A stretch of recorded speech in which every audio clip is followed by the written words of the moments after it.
All right, well, good morning, everybody. We'll go ahead and get started. Welcome to the Fire Environment Continuing Education Subcommittee monthly webinar. Today's presenter is going to be Rick Stratton, and he's going to talk about the fire comparison dashboard. Change my slide here. Okay, so just a little background if anybody's new to joining the FCESC calls. My name is Wesley Hall. I'm the chair of the Fire Environment Continuing Education Subcommittee. We're a small group of professional experts, and we seek solutions and assessments for sharing information amongst user groups on topics such as fire behavior, fire currents, fire weather, smoke assessment, risk assessment tools. We are a subcommittee underneath the Fire Environment Committee in WCG. And our purpose is to nurture knowledge, stimulate innovation, share new skills, bringing people together with peers and other professionals and researchers. We're happy to have everybody this morning. Just a few webinar background rules. For questions, please use the chat feature when possible. At the end of the webinar, we will have a question and answer session if there's time, where folks can unmute themselves, turn on their camera, and ask their question if they'd like to. Please stay on mute during the presentation. And also keep your webcam off during the presentation so we can minimize any bandwidth issues for folks. Any questions that we don't get to at the end of the presentation, we will follow up with Rick via email after the conclusion. And the webinar will be recorded and posted on the FCESC webpage, which the link's right there in the PowerPoint. That being said, we've had some issues recently trying to get our videos uploaded. We're currently trying to troubleshoot that issue, and I apologize if you've tried to access some of our videos from this year. Some of the NWCG folks have changed roles, and so we're working with the new web developer to get those videos uploaded presently. With that being said, I would like to welcome Rick Stratton. Rick is a fire analyst with the U.S. Forest Service in the National Office for Fire and Aviation Management. Rick does a lot of things, but mostly it's related to risk management assistance, which is RMA, geospatial modeling, long-term fire support, field treatment, design effectiveness, risk management, and wildland-urban interface, home ignitability assessments and investigations. That being said, Rick, I'm going to pass the baton to you and let you get started. Good morning.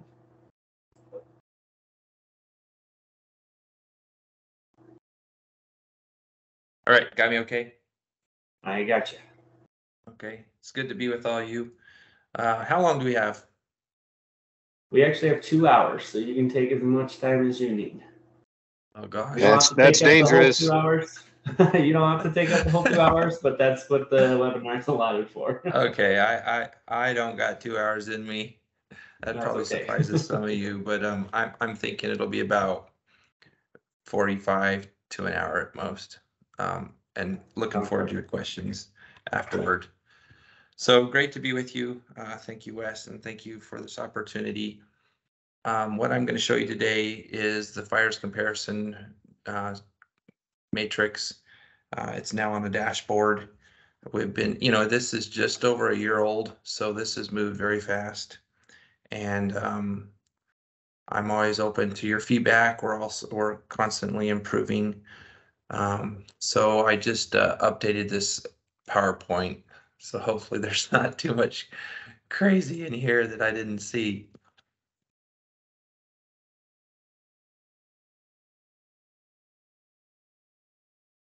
Just thinking about it. All right, do you see PowerPoint? Yeah, we see the PowerPoint. Okay. Perfect. Great. So I first want to acknowledge folks that I would be sunk without, could never do this without them. The first one is Ben. The RMA dashboard, I would be just toast without Lauren Miller. Well, the same position I'd be in without Ben Gannon with the fires comparison matrix.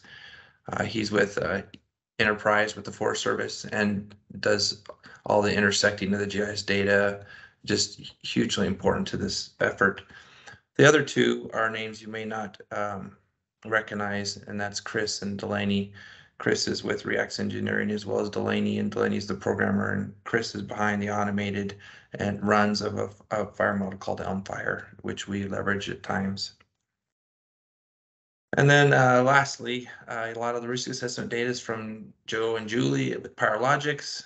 And then some of the stuff we also use is from Rocky Mountain Research Station. And as Wes alluded to, RMA, this is an RMA analytic.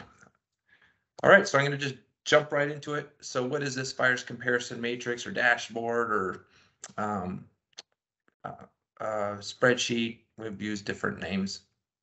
Matrix sounds cool, and it coincides with when the matrix came out. So, hey, we grab that for now. So what it is we take quantitative wildfire risk assessment information and we combine it with fire growth modeling, which we need to keep in mind has weather and fuels and fire perimeters. You folks know what's inside that. And then we can develop this fire comparison matrix. We use regional and national GIS data, risk assessment data. Again, what we're using now is from PowerLogix, which we received in May. We've done different runs, 5 days, 7 days. I've done 14 days, but then I have to rely solely on FS Pro runs for that. We also use near-term runs at times, and then we also use these automated runs. Reacts and TechnoSilva do some automated runs, and so I've been plugged into Reacts and been using some of theirs. But that's those automated runs with time will definitely become the future. We'll be leveraging these more and more with time. And then lastly, we take this fire growth information, we intersect it with risk assessment information, and then we display it in a spreadsheet and a graphic. And then I'll show at the very end, I'll show you this fire dashboard. So I just made this cheesy little flow chart real fast this morning. But I just wanted you to see the process in your mind as I work through the specifics. I think that always helps when you're given PowerPoints. So after we've done a run, and let's say that 7-day period's over, then I will go look at the validation of it, and I'll get screen captures of where the fire went versus where the projection was. And I capture these every time. And it's kind of a, I don't know, fun thing. I like doing it. I like seeing how we do. Then if we're doing a new run, I'll look at the severe fire weather index, danger index, and I'll look at the 7-day significant potential product, and I'll maybe snoop into the SIT report sometimes and look at a few little things. Then I'll go into the dashboard and I'll really drill down on that fire, and I'll look at its recent growth and its heat, terrain and fuels, all sorts of stuff in there. The things we're concerned that the fire could expose. And then next, I'll engage local contacts at that fire and or regional contacts. After that, I'll go take a peek at some of the automated runs, also look at some of the FS Pros, and then I need to make a selection. And this selection, in the end, is a single perimeter. That's why we don't produce the perimeters for everyone to see, because I want folks to go into WIPDIS and I want them to look at those ones the analysts are creating, particularly the FS Pro runs, because they're an ensemble instead of Rick's best guess. But it is in the end a single perimeter, and it's not the predicted, so that's what the LTAN seek, that predicted, but it's not the worst case. It's in between the two. I just call it kind of fire potential. And then lastly, we process the data and we post the results to this fire dashboard. Last year, I was sending it around in a spreadsheet and graphics in email, and it was just, I was missing people and getting people excited that I missed them and that kind of thing. So now we have this dashboard. All right, so I want to first talk about some of the limitations that we have in our current system.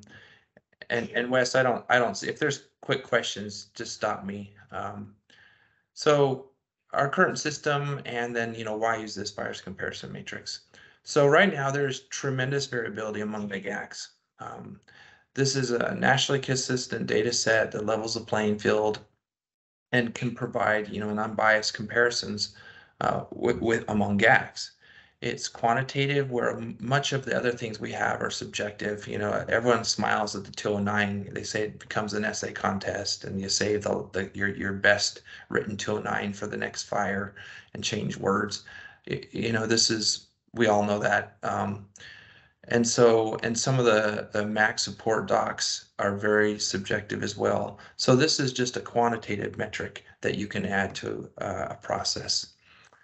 The risk assessment data is also similar with a lot of the data we're using pre and post season for planning and for field treatment efforts. So that's also a reason why I like to use this, is because we're also using it on the shoulder seasons. It incorporates predicted weather and fire growth and fire behavior. With those key HVRAs we're concerned about, many of the things within the GACs do not look at fire growth or fire behavior, and we should.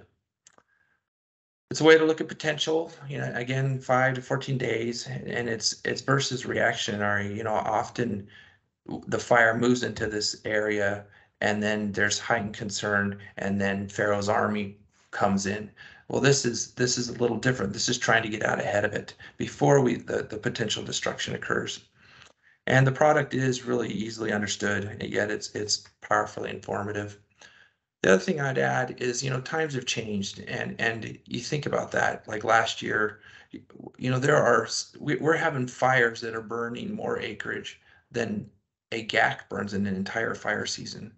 And examples like Dixie, which we all know of. At one time, there were a quarter of all the firefighters in the entire nation were on one fire. So, you know, since things are a little different, we have to prioritize and look at things a little differently too. Fire seasons are starting a little earlier. They last a little longer. The highs are a little higher. You know, and there used to be, you know, only one place. California was, you know, had a fire year, if you will, but now we're seeing several other areas that, you know, have 3/4 of a fire year or a whole fire year. And, you know, the trend is just only to continue, as we all know. We also have concerns about retention and degradation. And then lastly, you know, millions of people are living in the wildland urban interface now. You know, the trend's accelerated and continues due to COVID. And I couldn't think of a big city word, so I just said big city yuck. Remote and teleworking, quality of life decisions. There's just a lot of folks moving to these areas, and a lot of us are living in them. And so we're going to continue to have places where fires are impinging upon these highly desirable areas we live in. So this is my recommendation. You know, I give this presentation to the GACs and MACs and all sorts of things. So, you know, I encourage folks to take what you have and give it a thorough look, and keep what's working and then flesh the rest. And sometimes we're just too locked on to the past to see a better future. And then combine your elements that you have with this fires comparison matrix, and then we can adapt this. You know, again, this is just over a year old. That is so new when you consider how far we've come. And so, you know, this is a process, and we have ongoing conversations. We're continually seeking improvement, and collectively, both of us together, I think, can make a better product that can help us make more risk-informed decisions, which we hope lead to improved outcomes. So this fire comparison matrix and now dashboard has 4 tabs. I'll show you this. We'll beef up that introduction tab. There's a prioritization tab, a fires comparison, and radar charts. And then right now, the highly valued resources and assets that we're looking at are the housing unit density and the Microsoft buildings, which kind of has the all structures that has some of the businesses in there too. We look at we have population count, critical infrastructure like communication and power plants, electrical transmission, hospitals, drinking water. This focuses on the municipal intakes from an EPA layer. We look at the length of the major roads that are being intersected. We have a layer called potential timber, which was something that I asked PowerLogix to develop. And we have better timber information in some areas. So this is just potential. It doesn't mean it's slated for sale or it actually is merchantable timber, but it's potential. And then we have historical sites. And then lastly, one of these RMA analytics from KIT, that's Russian difficulty index. I like that in there because it gives an indication of potentially how difficult this fire is going to be and how long it might remain on the landscape. For instance, like moose in Idaho, near salmon has been in that red in that SDI for, forever. And there's a reason for that because of what it's like over there. So here's that fire comparison matrix. The top is that prioritization tab, and the bottom, or the matrix is in the top, and then the bottom is that prioritization tab.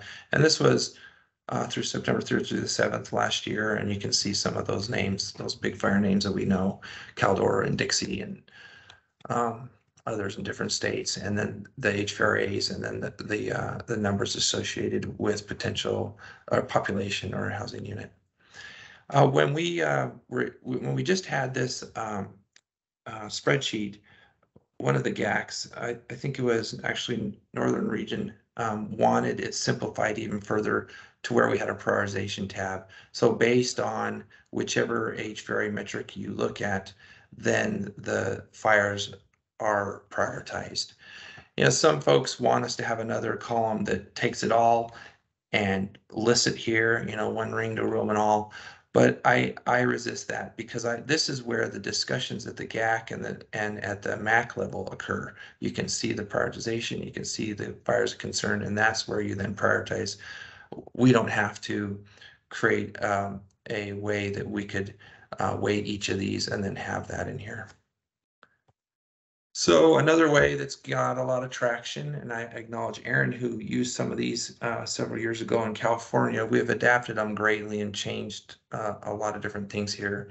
But these are these radar charts. You could also look at them as stack bars or vertical bars, horizontal bars, or vertical, I guess.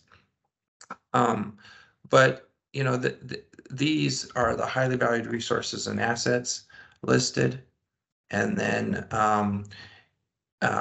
based on which radar charts are shown, then the top one is at the 100%. So on this example, Caldor was going to impact the most structures over that time period, had critical infrastructure and roads and people and drinking water. The merchantable timber was Dixie. So that's that radar chart. And then we also include Matt Jolly's Severe Fire Danger Index. Again, so at the very end of when you pull up the fire dashboard and scroll over to the right, you'll see each of these days. And I just grabbed this one recently from the one that's on there now, but you can see like Red and Rogers are those two fires in California, in Yosemite or near. And you can see that they're going to experience moderate weather, where there is a couple challenging days on Barnes and one on Cedar Creek coming up.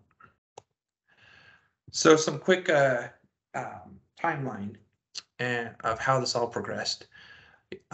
Initially, I was over with Rocky Mountain, and I was trying to use some of these analytics to help them to help inform their decisions. And I kind of had this idea within me, and that I was using some of those exceedance probability curves. And then the Lolo, I know the fire manager there and the fire staff, and he called last year and it was like, man, we just got hit by a bunch of lightning. Can you help us with a way to prioritize these? And this is kind of where this was born.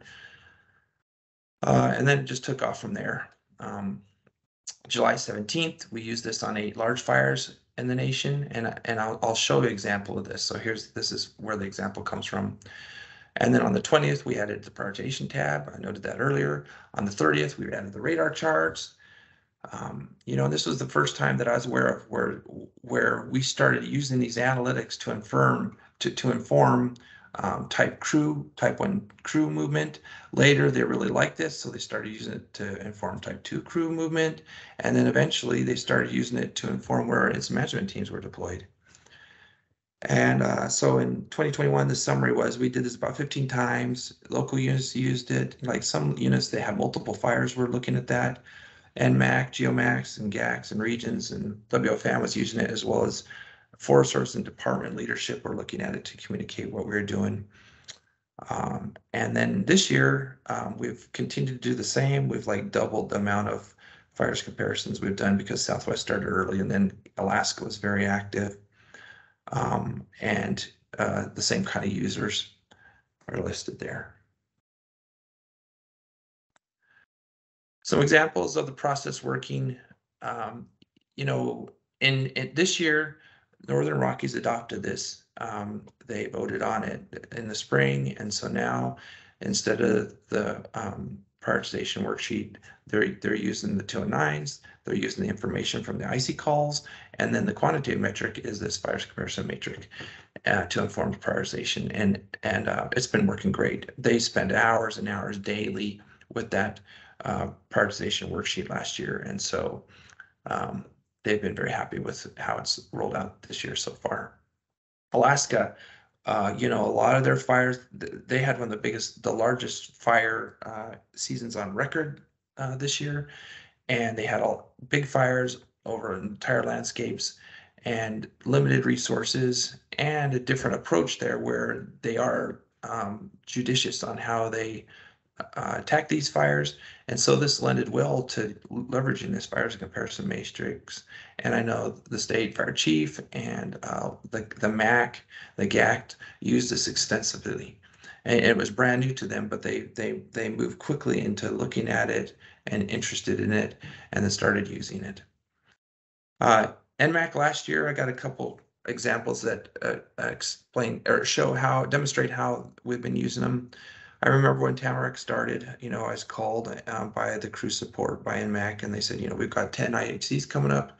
You know, what fires do you think, because there are big fires going on, which fires do you think could really use these? And I said, I think, you know, the Tamarack is the priority based on what I've been seeing in this, you know, in developing the matrix. A little bit later, a little fire called Caldor, same kind of call, but it was looking at teams and some management teams. All right, we got one team left. Is this a type 1 or 2 fire? You know, that was when it was like 800 acres, and you know, everything I saw that this could be a significantly large fire, and indeed they sent a team. You know, I wish we could have had a different outcome, but it saved a transition at least, so that was good. And another one would be like surge requests, seeing those and helping use this quantitative information to validate that. Individual uses, you know, I'm intrigued by what I hear. I could have listed a lot more, but some people are using this to say, hey, GAC, look, these are the things that are at risk. Others are actually using it to help improve their 209 reporting, to get some of the metrics for the 209. And often they're using these for like regional briefings and that kind of thing. So continuing on, I personally choose each of these fire projections, and I'll show you that in a minute. And we alluded to this, between that predicted and that worst case. I call it that potential. And it's kind of like the 3 bears. You know, I look at the runs and I go, okay, that one's too small. That one looks too big. You know, this one's in the ballpark. I think this is about right. And, you know, in 2021, and we'll do this again in 2022, the results yielded kind of that typical spectrum for where we had a few misses, and then we had some exceptional projections that nailed it.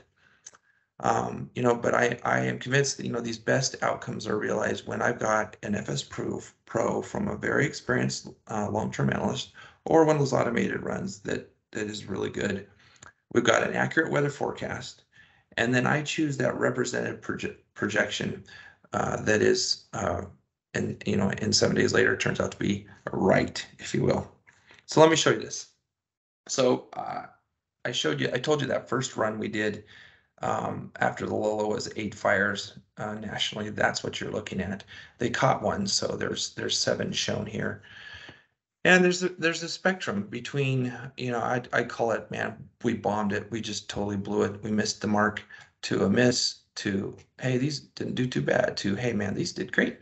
And then, you know, we nailed it. This did great.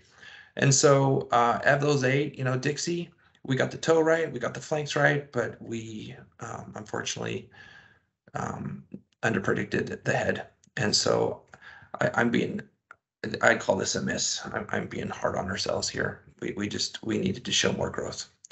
The other Dixie in Idaho and Green didn't do too bad. On these 3, we did pretty good. The blue is where the polygon that was selected, and the red was where it actually went 7 days later. And then later, Tamarack, totally nailed that one. You know, this is Narbonne, as good as it gets. So in 2021, as I looked through the 286 fires where we did this on, this is the groupings. I'd say roughly 10% of the time we just blow it. And, you know, I'm learning more this year. We usually blow it when there's a strong weather event that is not in the forecast. That's almost always what happens. A recent one that just happened was Clear Creek. You know, when we just timed it right when we did a fires comparison, that we did not get the thermal trough that was coming in. So it doesn't know there is one coming in, so it's not going to show that spread to the west. And then about, you know, a third of the time, we don't do too bad. I'd say it's okay. It's better than just a, you know, an oval or a circle. And then I'd say, oh, what's that? 40, 50, 60% of the time, we do good or excellent. And so I think that's pretty good. You know, if we've got roughly 80, 90% of the time, this is better than just a dart or a circle, I think we're doing pretty good. And, you know, I just continue to try to seek to improve what we do. A few limitations, then I'll show you real quick the dashboard. You know, I don't know who Pete is, but you know, you all know this if you've done modeling. My goodness, you know, we're modeling a forest fire for heaven's sake, and we're using weather, and we know that's not always right. And then our models are very rudimentary, and they have limitations and assumptions. So, you know, we can look out 5, 7 days. We can do pretty good there. We can push it to 14, but beyond that, oh my gosh. It's just, there's too much uncertainty. You know, it's a very, very dynamic environment with extreme weather and fire behavior. So it's not easy. You know, another limitation is the light fuels. Like sometimes, you know, we'll get, hey, this is a high priority fire. It's near some homes, but it's in light, flashy fuels, and in a day or two, the fire's over. So that is a limitation. We may not even be able to, it's hard to do those. And then it's over, you know, a day later. Merging fires, some cycle of this year we've been doing about a couple times a week. These take time. We're humans. There's you know, this early on, there's still more human involvement than we wish. And there's parts that aren't as automated as we need to get. So, you know, infrastructure fails, we fail, we get tired. So there's some constraints there. The national data has limitations. Sometimes there's more accurate at the state and the local. And so we continue to try to improve that data, and we'll do so. You know, I can see improvements from last year to this year, and there'll be improvements to next year. That's a continual thing that, you know, we're all used to doing. As well as the next bullet, you know, capturing adequate potential loss given a time frame can be difficult at times. You know, this year we did 7-day runs. Last year we did 5-day runs. One of the things we're looking to for next year is, you know, like a 5 or 7 day and a 14. But, you know, sometimes there isn't a concern in the 7-day window, but if you model out further 14 or 21 days, there's a concern. So trying to capture those emerging fires is my hope with time, if that makes sense. So for instance, a good example is last year was is it Dixie, or is it this emerging fire called Caldor? And then lastly, you know, these are things that we can't quantify, you know, politics, economic impacts right now, some of the species habitat, or, you know, those national treasures like the sequoias. This is where, you know, we rely on the national and the regional MACs and GACs to help weigh in. That's what that process is for. So that is definitely one of the limitations. I call this the future of awesome, but what are we looking to improve on? I touched on that first bullet and the second. We need to improve, well, I touched on the third too, just automating it, making it a little less clunky. We'll improve the dashboard. I want to beef up that first tab so you know exactly what's going on and how we're doing this. We're going to work with NextGen and look at automated FS Pro runs so that I can pull some of these rather than having to, you know, surf through all of them. And then, continuing to increase awareness and sharing and improving of this information. If you're interested in accessing this fire dashboard, which I will show you, you can just go to the risk management assistance dashboard, go all the way to the right, and you'll see the fires comparison tab. Click that, and then there's a link. You fill out a form, and then I send you the information to access. So let me just show you this dashboard. Wes, do you want me to pause right here, or should I show you the dashboard and then we'll get to the questions? Let's go ahead and do the dashboard first, and then we'll see what kind of questions we got. So far, more comments than questions. Okay, that's fine. Okay, so let me just share the dashboard real quick, and we can have lots of. I enjoy the questions and the deliberation. We can do lots of that, no problem. Oh, you guys don't want to see the air quality in Missoula. It's not good. Okay, here we go. So this is that dashboard, and it's four tabs. Firedashboard.org. Again, it's so much better to disseminate the information this way than emails, because people are missed that way. So there's an introduction tab. There's that prioritization tab. There is the comparison tab. And then lastly, there's the radar charts. And so I'll just point you to this fires comparison.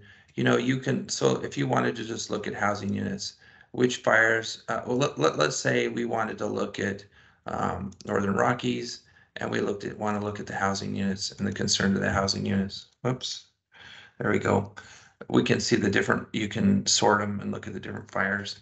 If you wanted to look at, there's the severe fire weather index over here. Here's the SDI, so these ones at the top are these stubborn ones that are going to hang out here a while. Columbus and Billiard North Star, and then all these near Russell Mountain and Government. So those are gonna be tricky to contain. So that's something you can do. So again, you can click on the GACs. You can look at this in the radar form. You can look at all the fires at once, or again, you can select.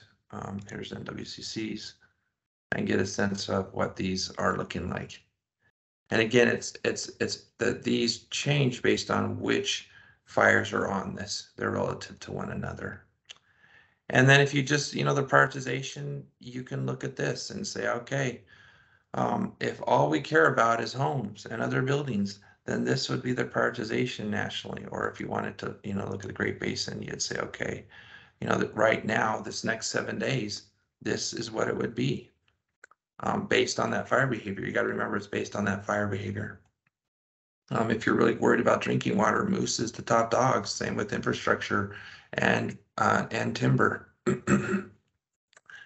So I think we'll stop there. I will stop sharing my screen, and we can open it up for questions.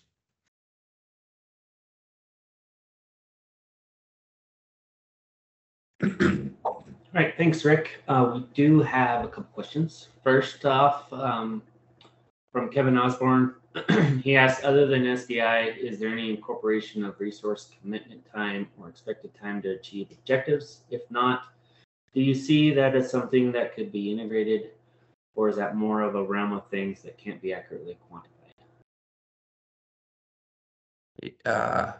Yes and yes. I think potentially we could maybe try to grab some of that, but also, yes, it's going to be very elusive and difficult to do so. So I've learned, I remember a boss saying, hope for the best, expect plan for the worst. We're trying to deliver on these core things, and then with time, we'll start adding little bits of functionality. But I'm more for baby steps that are that results are near guaranteed versus stepping too far in the dark and then retracting, if that makes sense. So that is something that could potentially be considered, but not going to be easy. Does that answer your question, Kevin? Yes, no, that's perfect. Thank you. And Kevin, thank you for the dialogue we've had this year and support. many of you, I could just extend to all you, many of you have helped out tremendously on this effort, and I appreciate it. And then Rick, Casey Teskey is asking, how do you get a login for the dashboard? Casey only gets one question a year, so I can't answer that. Casey's been helping too. So go to that RMA dashboard and just go all the way to the right. The RMA, not the fires comparison. Go all the way right, click on that fires comparison tab, and then you'll see the form that you fill out, and then you can gain access. We just wanted it password protected because I have had requests from news organizations to look at this, and we can't just let this out to everybody.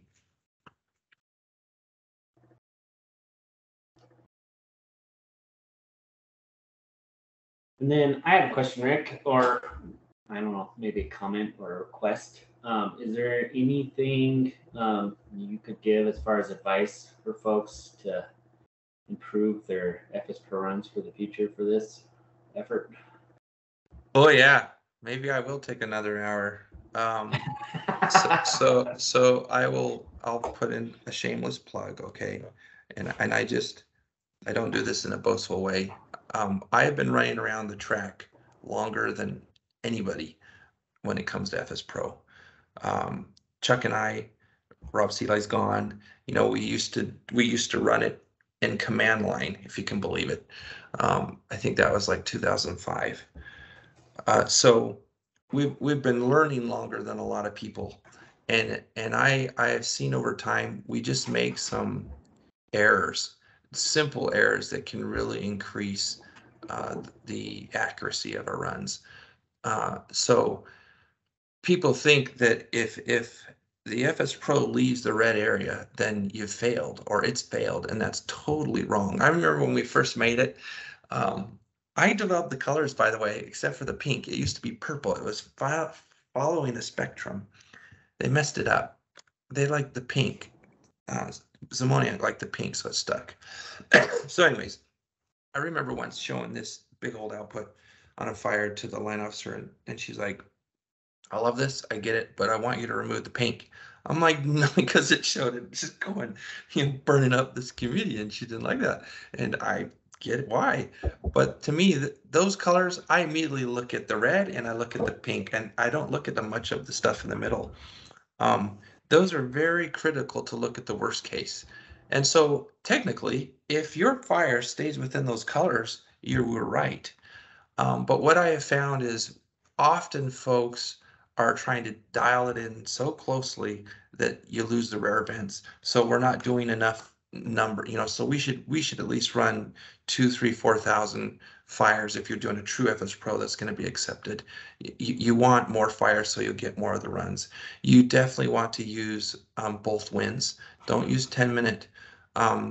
You might nail it out of the park once but if you get any, it's again, you want to get the ensemble and the noise in the system, if you will, the uncertainty in the system.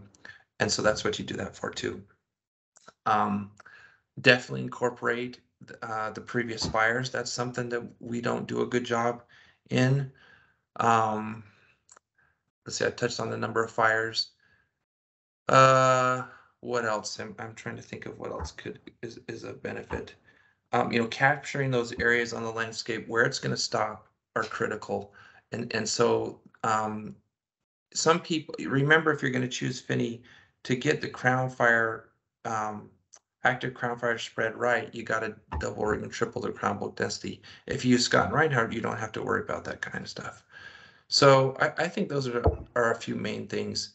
But don't be scared of those big blobs, because that is reality. And more we're starting to see those rarer type events. And so we need to see those things. And so sometimes I'll select perimeters way out there in the blues often, because I feel like it's showing potential, but not the worst case. So yeah, and I appreciate us continuing to improve them. Thanks for the question, Wes. Thanks, Rick. I've got a couple more questions. First from Nick here. It says there's a fair amount of subjectivity involved in the 209, which, as far as he understands, helps justify resource prioritization. But as far as the dashboard becomes more socialized, do you see replacing portions of the 209? Yeah, that's a great question.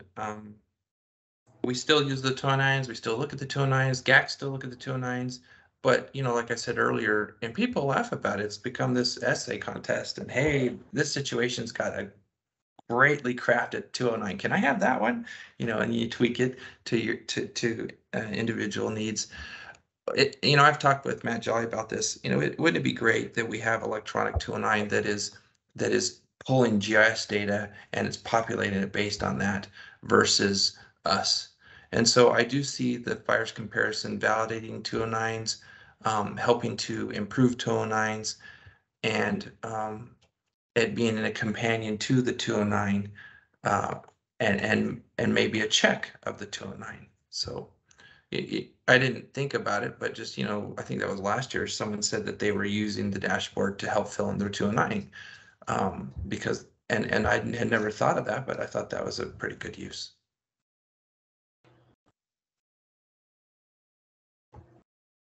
Perfect. Casey asked the second question, if you're going to allow it. Did you see a difference between the Alaska fires where modeling is so prescriptive versus the CONUS fires where there's all sorts of offs? That was great. Yeah, so in Alaska, we were doing 14-day runs, and at first I was like, ugh, boy, are we, how's this going to work out? But actually, it worked out fantastic. The folks that were up there doing these runs have done these before. They've got the landscape edits dialed in. The weather was somewhat consistently predictable, if you will. The fires were going in all different directions. So if we and I'll add this to that FS Pro list, if we selected a representative RAWS, like you select the RAWS based on which way you expect the fire to go. You got to get a RAWS that are representative of that to make it happen. And they were, and by doing so in Alaska, I was very surprised at how accurate these runs were. And now we're also not mucking with a lot of the fire, right, up there. And so I found its use up there just way exceeded my expectations so quickly.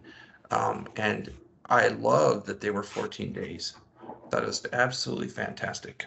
And I wish we can do that down the lower 48, but our the forecasts only go out to 10, and things are a little more dynamic, and I just don't know if we can get there. But it is my hope with time to have like a 5 or 7 and a 14, and to have both. So you have a low and a high beams, a low and a high beams. I mean, in a perfect world, I wish we could go 21 or 30, right? But that, and then we could really start seeing potential versus what's in front of us right now, and try to keep those Caldors from happening.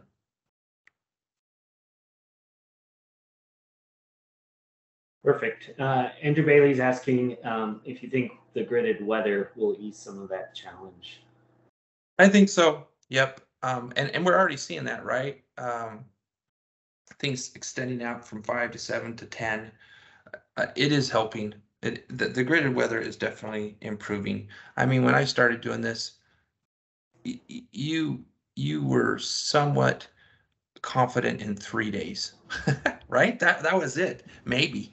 Now, oh my gosh, 5 we're fairly confident in. So for instance, that big east wind event from the thermal trough that came through the PNW, they can see those now. We can see those out 3, 4, 5, 6 days. You can see them setting up. And so as the weather prediction and gridding improves, so does our fire behavior modeling. And it's made some huge jumps in the last, 10, 20 years. And I'm going to make a plug for NextGen and hopefully answer Carrie's question about RAWS locations, but hopefully, or we're embarking in endeavors in NextGen to work with some folks to not only offer up, the classic RAWS locations for observations, but also a gridded option. So we're using FEMS and NextGen moving forward for the RAS locations and associated weather. But we're also planning on offering up a gridded weather service too that'll give you the ability to select, a more specific location for some instances where you can pull the gridded weather and run your FS Pro on gridded. Mm-hmm. Does that answer your question, Carrie, there?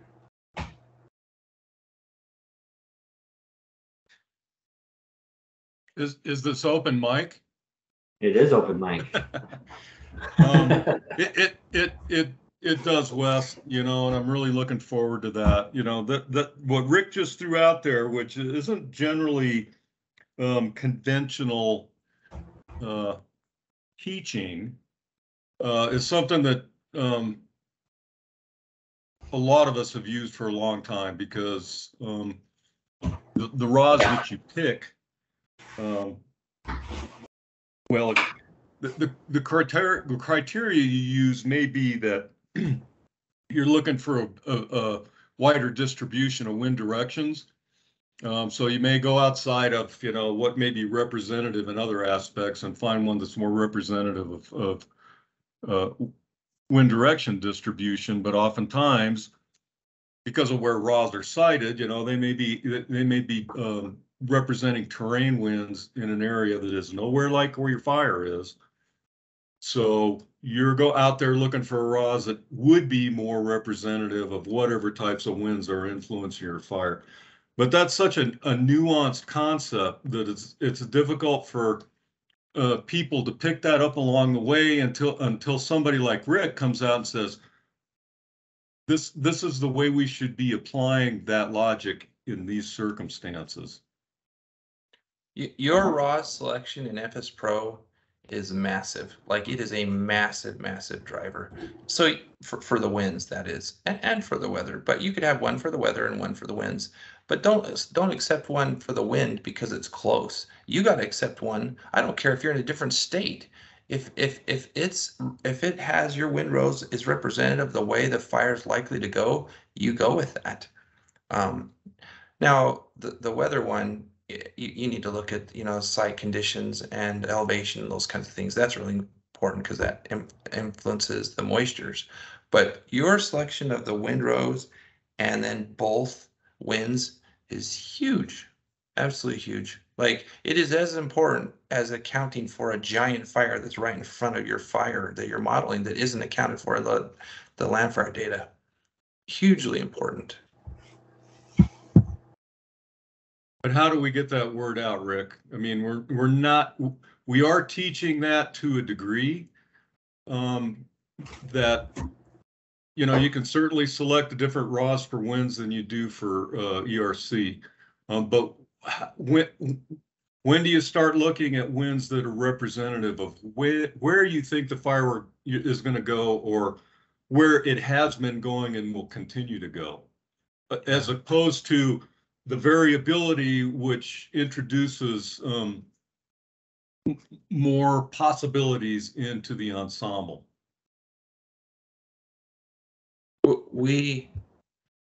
I've always wished we could teach an advanced modeling course just outside of 495, just advanced techniques, if you will, and maybe even through video form, and just show some of these advanced techniques, if you will, that I think could really improve. I mentioned, I think it's to Wes. I bet it's, well, I bet 1 out of every 2 FS Pros, I don't know if I'd say aren't right, but aren't healthy.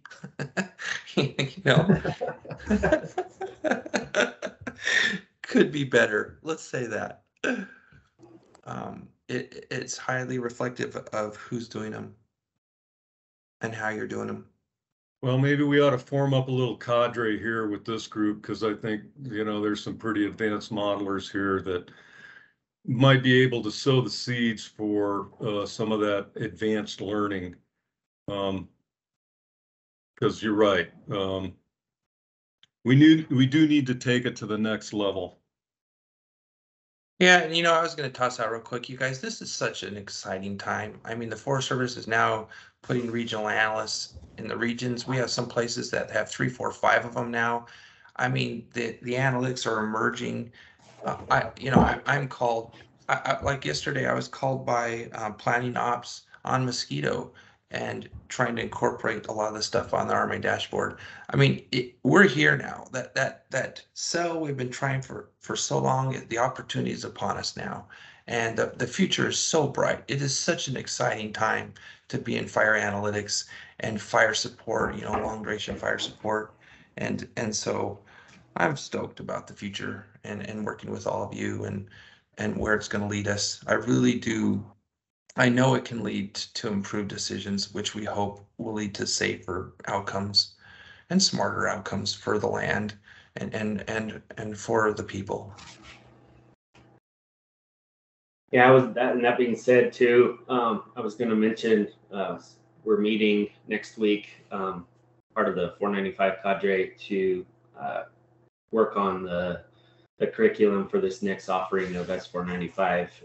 And part of my intent, I'm part of the FS Pro group, and part of my intent for that is to kind of bolster some of that knowledge that we teach in S495 to hopefully smooth some of that out in the future.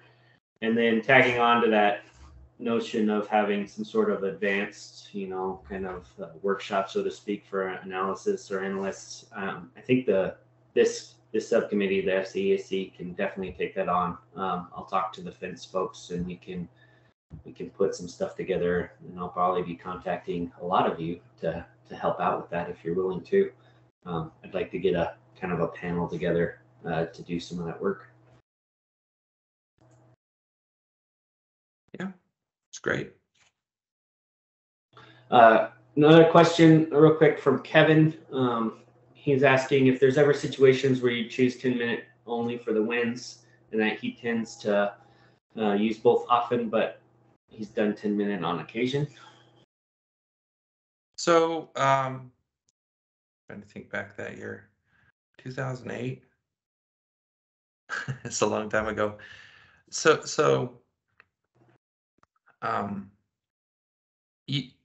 There's lots of different variables in which this FS Pro can get it to do certain things, right? Like you could increase your burn period and get a bigger blob. You could lower your fuel moistures and get a bigger blob and keep the burn period the same. You could include stronger winds and get a bigger footprint on the ground. So there's lots of different things. The 10-minute average, let's say you have a site that is really open and the winds are, it's 10-minute average, the winds are strong there. Maybe you could get away with that. If it's a real slow, moderate year and the weather's predicted to be that, then you're going to have maybe more luck with the 10-minute in the red using it. But to me, again, I just, I use Scott and Reinhardt, and I use both. And I do know at times when there's a lot of 165, that green out there, that it could spot prolifically and run maybe a little too far. I'll toss out to all of you, answer your own questions. It's not like you're limited by how many runs you can do. So if you're wondering what does the 10 versus the both do, run them both. If you're wondering about certain fuel moistures, run them both. Answer your own questions through that iterative approach. I feel like that is the best way. And then I'll toss out one more. Like, I think it is absolutely critical that you calibrate your run to something that's occurred in the past. But that would be in short term. You wouldn't use near term to calibrate FS Pro. You use short term, or you calibrate it within FS Pro by just putting one fire. And then you're essentially doing an MTT run. You want to do that. You always want, and then you can have better confidence in sending it fired forward into the future. But that takes some time. That takes some time. Definitely does. I'm going to pose a question to the entire group. I'm interested in some feedback here. But as we continue to build next gen WFDIS and looking at FS Pros and the outputs coming from the model services framework, we have the ability to adjust how we are binning the output. So if there's a strong feeling from the group that we need to bin, have more bins, say every 10% versus every 20% or something to that effect, I'm interested in some feedback as to how we can better set up the display of the burn probability within FS Pro for folks, or if folks are happy with the 20% binning, then we will continue on with what's being done now. But there's a chance that we can adjust this in the future if folks are seeing that.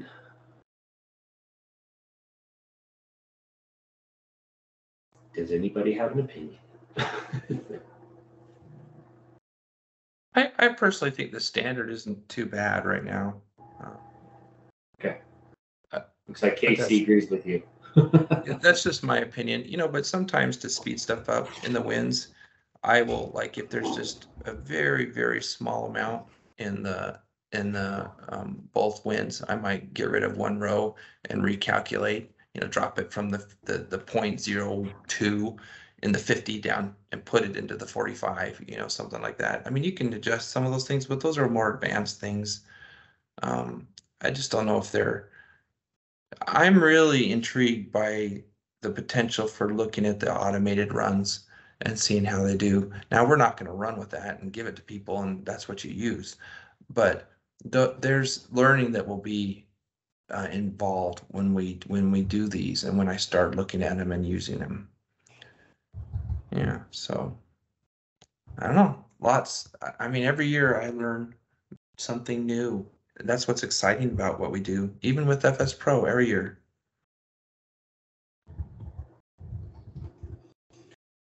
Okay. Well, does anybody else have any questions for Rick?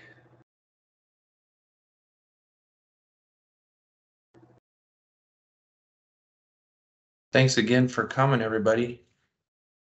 I like to see I really appreciate it. Everybody's faces, see what has happened after COVID. I'm looking at the list now. All right. Well, kind of a snapshot of the plan moving forward. I think the FCESC will work on maybe hosting a analyst workshop in the future to kind of extend 495, so to speak, and we can do some advanced analytics type work.